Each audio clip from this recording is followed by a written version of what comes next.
Welcome to Whispers, where we delve into the strange, the unexplained, and the downright creepy. Tonight, we're taking a journey into the enigmatic world of the Ouija board, a simple tool or a gateway to the other side. For over a century, it has captivated and terrified people in equal measure. But what is the true story behind this enigmatic object? The late 19th century was a time of great upheaval. The American Civil War had just ended, leaving a nation grappling with loss and grief. I speak for the dead. It was in this climate that spiritualism began to flourish. People yearned for a connection with loved ones beyond the grave, and the Ouija board seemed to offer just that. The spiritualist movement in America really starts in the mid-1800s, and that's because so many people have been affected by death because of the Civil War. So everything from seances, table tipping, pendulum, tarot cards, and eventually talking boards all take place in that time. The story begins in 1886 in the town of Chestertown, Maryland. Two men, Charles Kennard and Elijah Bond, are credited with inventing the talking board, but it was Helen Peters Nosworthy, a spiritualist and Bond's sister-in-law, who gave the board its name, Ouija. It originally was called a witch board by a woman named Helen Peters. After the board gets named, Helen goes to the patent office where nobody wanted to sign off on the patent until finally the chief patent clerk had said, well, I don't know you, you don't know me. If you can use this board, tell me my name, I'll give you the patent. She used the board, told him his name. That's how we got the patent for the Ouija board. Ouija quickly gained popularity, marketed as a game and a tool for spiritual communication.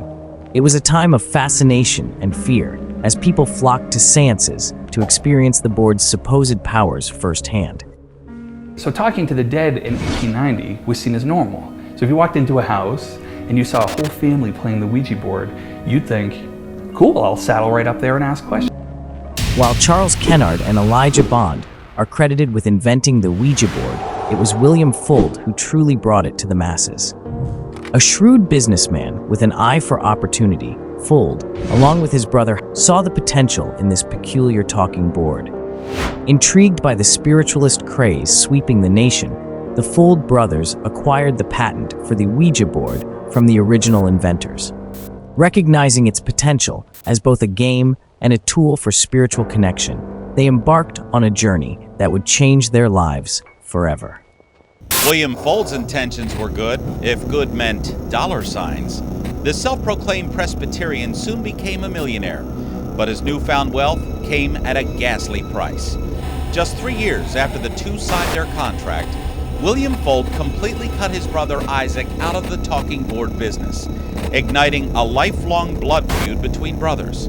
Fuld's marketing genius was unmatched. He understood the public's fascination with the supernatural and spiritualism. He capitalized on this interest by creating an aura of mystery and intrigue around the Ouija board. Through clever advertising campaigns and strategic product placement, he transformed the board from a novelty item into a cultural phenomenon. An interesting story about William Fuld is he had used the Ouija board, and it told him he should build a second factory in Baltimore. He built the factory. Sometime later, he was supervising the installation of a flagpole up on the roof, and he ended up falling off the roof, dying from his injuries.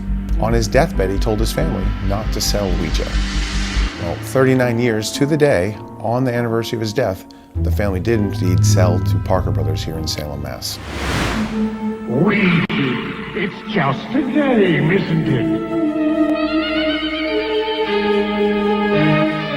Isn't it? Isn't it? Parker Brothers kind of fun. The early 20th century saw the Ouija board reach its peak of popularity. It became a cultural phenomenon, appearing in movies, books, and even newspaper headlines. In 1973, something very special happens, The Exorcist. Suddenly, this thing is potentially scary and dangerous. But with fame came controversy. Critics accused the Ouija board of being a tool of the devil, and stories of demonic possession began to circulate. The board's reputation took a hit, but its allure remained strong. Despite the controversy, the Ouija board has endured. It continues to captivate our imaginations, sparking debates about its true nature. Is it a harmless game, a tool for genuine spiritual connection, or something more sinister?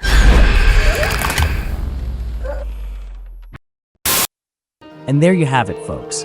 The chilling history of the Ouija board. From its humble beginnings as a parlor game to its controversial reputation as a potential gateway to the spirit world, this enigmatic tool has captured our imaginations for centuries. Whether you believe in the supernatural or not, there's no denying the eerie allure of the Ouija board. It's a tale filled with mystery, skepticism, and a touch of the inexplicable. Did we leave you spooked or intrigued? Let us know in the comments below. Share your thoughts, experiences, or any creepy Ouija board stories you might have. If you're ready to dive deeper into the world of the weird and wonderful, hit that like button and subscribe to the WTF Files. We've got a whole host of mind-boggling mysteries waiting to be explored. Until next time, keep the lights on, and remember, sometimes the scariest stories are the ones based on truth.